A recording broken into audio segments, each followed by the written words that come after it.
So, very briefly, let's have a look at mice, a genetic model of Fabry disease.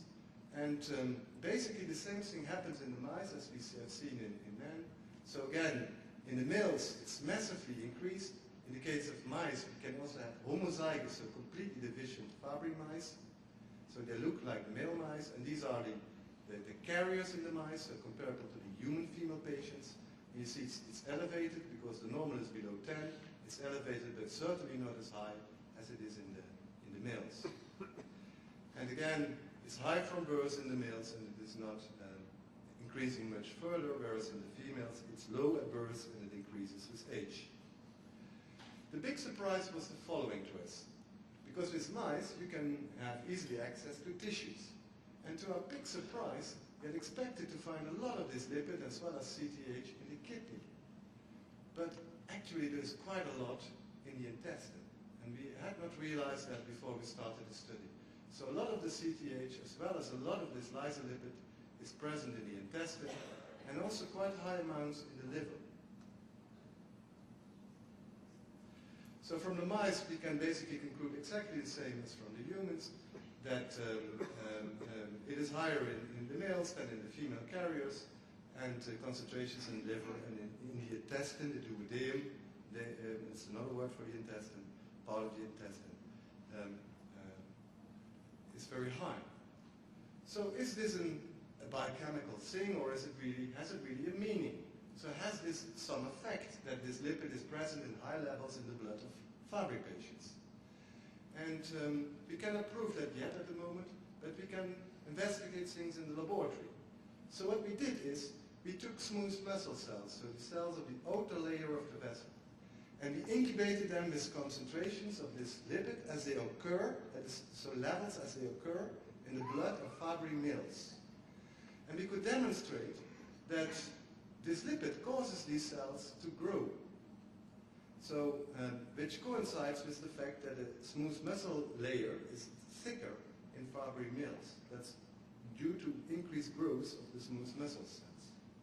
So it could be very well, but certainly this is no proof, but it could be very well that this lysolipid contributes to that thickening of the smooth muscle layer in Fabry vessels.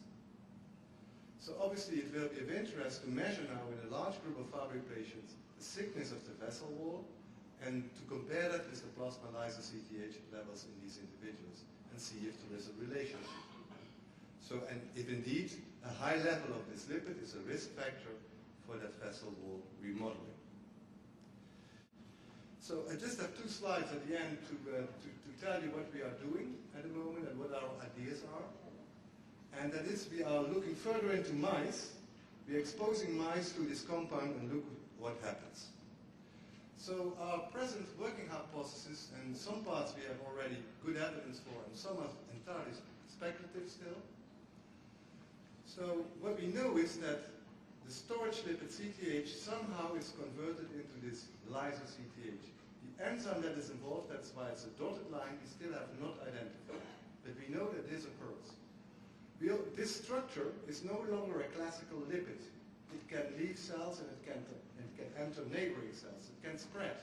It also goes into the circulation, into the plasma. What we have already demonstrated in mice, we still have to publish that, is that a significant part of this lipid is actually leaving the body of the mouse via the liver, the bile, into the features. So in this way, actually mice, and we think it probably also holds for humans, some of the lipid material is actually leaving the body with this water-soluble structure as an intermediate. So this is well, even an elegant way of the body. If you can't degrade it, then the other way around it is to change the lipid, make it more water-soluble, and try to get rid of it via the liver and the bile. Another way out would have been via the kidney, but we don't see a large amount of the lyso-CTH in the urine.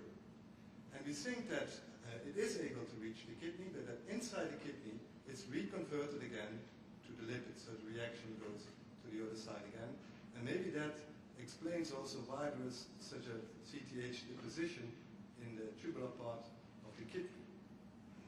And again, I showed you the experimental evidence, but not yet the clinical evidence, that the circulating level of this lipid could be have an impact on the vessel wall thickness. So I would like to close with acknowledging some of the people in the lab, but also in the clinic, that